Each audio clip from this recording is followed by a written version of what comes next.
আমার প্রিয় সকল নবম শ্রেণী শিক্ষার্থী বন্ধুদের জন্য নিয়ে চলে এলাম ভূগোল বিষয়ে প্রথম পর্যায়ক্রমিক মূল্যায়ন অর্থাৎ ফার্স্ট সাবমিটিভ এক্সামের জন্য একটি চূড়ান্ত গুরুত্বপূর্ণ নমুনা প্রশ্নপত্র ও সাথে তার উত্তর।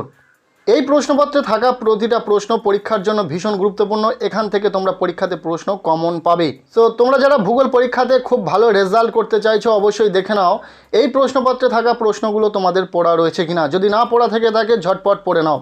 প্রথম থেকে প্রশ্নপত্রটি দেখে নেব। প্রথমে রয়েছে বিভাগ ক, একের দাগ, বিকল্পগুলি থেকে সঠিক উত্তরটি নির্বাচন করো।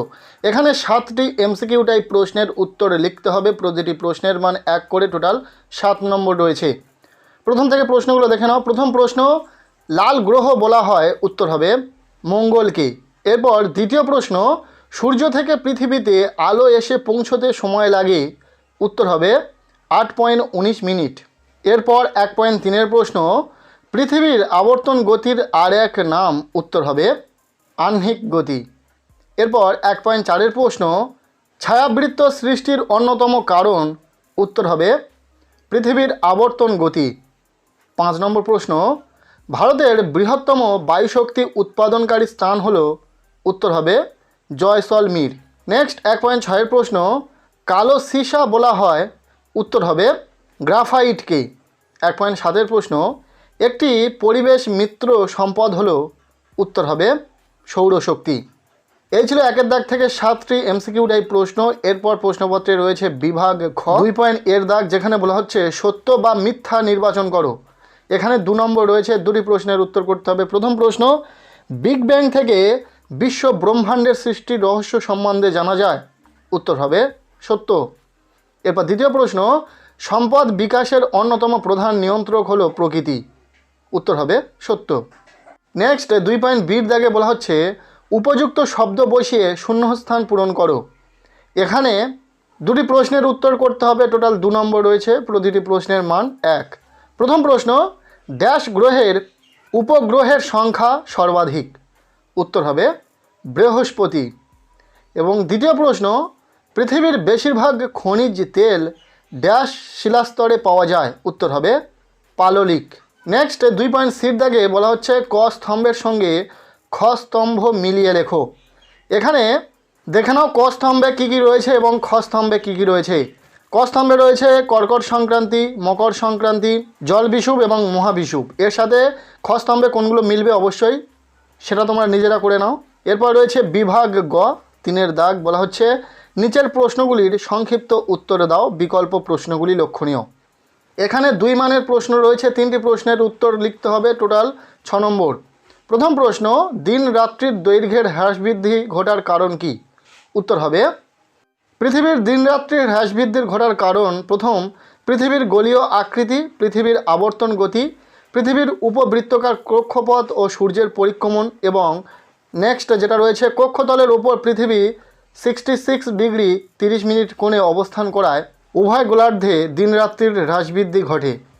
এরপর দ্বিতীয় প্রশ্ন, কৃত্রিম উপগ্রহ কাকে বলে, উত্তর হবে মনুষ্য সৃষ্ট যে সকল উপগ্রহ বিভিন্ন উদ্দেশ্য সাধনের জন্য পৃথিবীর বাইরের মহাকাশে পৃথিবীর আবহাওয়ার পূর্বাভাস, প্রাকৃতিক দুর্যোগের আগমন, সতর্কতা ইত্যাদি তথ্য পাওয়ার জন্য প্রেরণ করা হয় তাকে কৃত্রিম উপগ্রহ বলে। যেমন ভারতের প্রথম কৃত্রিম উপগ্রহ আর্যভট্ট। এরপর এর অথবা দিয়ে প্রশ্ন, মঙ্গল গ্রহকে লাল গ্রহ বলা হয় কেন, উত্তর হবে মঙ্গল গ্রহ সৌর পরিবারের অন্তর্গত 4র্থ গ্রহ। মঙ্গল গ্রহের মৃত্তিকাতে বিপুল পরিমাণে রেড অক্সাইড বা ফেরিক অক্সাইড পাওয়া যায়, লাল বর্ণের হয় এবং মঙ্গল গ্রহের মৃত্তিকার এই লৌহ যৌগ মিশ্রিত থাকার কারণেই উপগ্রহ চিত্রে মঙ্গল গ্রহকে লাল বর্ণের দেখাতে লাগে। এই কারণেই মঙ্গল গ্রহকে লাল গ্রহ বলা হয়। এরপর 3 নম্বর প্রশ্ন, লৌহ ইস্পাত শিল্পকে সব শিল্পের মেরুদণ্ড বলার কারণ কি, উত্তর হবে ধাতু হিসাবে লোহা বেশ কঠিন ও দৃঢ়। প্রাচীনকাল থেকে এর ব্যবহার চলে আসছে। আধুনিক যন্ত্র সভ্যতার মূল ভিত্তি হলো আকরিক লৌহ। বর্তমানে লৌহের ব্যবহার এত বেশি যে বর্তমান যুগকে লৌহ যুগ বলা যেতে পারে। কোনো দেশে মোট লৌহ ইস্পাত উৎপাদন ও ব্যবহারের পরিমাণকে সেই দেশের অর্থনৈতিক উন্নতির সূচক বলা যেতে পারে। বিশ্বের যে কোনো শিল্পই কোনো না কোনোভাবে লোহা ব্যবহার করে, এই কারণে লোহাকে সব শিল্পের মেরুদণ্ড বলা যেতে পারে। এরপরের অথবা দিয়ে 2 নম্বরের জন্য শেষ প্রশ্ন, অচিরাচরিত শক্তি কি, উত্তর হবে যে শক্তি সম্পদকে বর্তমানে কম ব্যবহার করা হয়, যা এখনও জনপ্রিয় নয়, তাকে অচিরাচরিত শক্তি বলে, যেমন ভূতাপীয় শক্তি, বায়ু শক্তি, সৌরশক্তি ইত্যাদি। এরপর প্রশ্নপত্রে রয়েছে বিভাগ ঘ, 4 দাগ, বলা হচ্ছে নিচের প্রশ্নগুলির উত্তর দাও। বিকল্প প্রশ্নগুলি লক্ষণীয়। এখানে রয়েছে 3 মানের প্রশ্ন, 3টি প্রশ্নের উত্তর লিখতে হবে। টোটাল 9 নম্বর রয়েছে। দেখে নাও এখানে যে প্রশ্নগুলো রয়েছে, প্রতিটা প্রশ্ন কিন্তু ভীষণ গুরুত্বপূর্ণ। প্রথম প্রশ্ন, পৃথিবী ছাড়া সৌরজগতের অন্য গ্রহে প্রাণের সঞ্চার ঘটেনি কেন? কুলীন গ্রহ ও বামন গ্রহের মধ্যে পার্থক্য লেখো। এরপর দ্বিতীয় প্রশ্ন, পৃথিবীর অপসূর ও অনুসূর অবস্থান বর্ণনা করো। নেক্সট 2 অথবা দিয়ে প্রশ্ন, নরওয়েকে নিশীথ সূর্যের দেশ বলা হয় কেন? প্রতিটা প্রশ্ন ইম্পর্টেন্ট, খুব ভালো করে পড়তে হবে। এরপর এখান থেকে 3 নম্বর প্রশ্ন, প্রচলিত শক্তি ও অপ্রচলিত শক্তির মধ্যে পার্থক্য লেখো। নেক্সট অথবা দিয়ে প্রশ্ন, সম্পদের পুনর্নবীকরণ বলতে কি বোঝো? নেক্সট রয়েছে বিভাগ উ, 5 দাগ, বলা হচ্ছে যে কোনো একটি প্রশ্নের উত্তর দাও। এখানে 5 নম্বরের 2টি প্রশ্ন রয়েছে, যে কোনো একটি প্রশ্নের উত্তর তোমাদেরকে লিখতে হবে। প্রথম প্রশ্ন, জিপিএস এর বহুমুখী ব্যবহার লেখো। ইম্পর্টেন্ট একটি প্রশ্ন, খুব ভালো করে পড়বে। এরপর দ্বিতীয় প্রশ্ন, বার্ষিক গতির ফলাফলগুলি সম্পর্কে সংক্ষেপে লেখো। এই প্রশ্নটিও অত্যন্ত গুরুত্বপূর্ণ। এরপর রয়েছে বিভাগ চ, 6 দাগ, বলা হচ্ছে ভারতের রেখা মানচিত্রে নিম্নলিখিত স্থানগুলি উপযুক্ত নাম ও প্রতীক চিহ্ন সহ চিহ্নিত করো।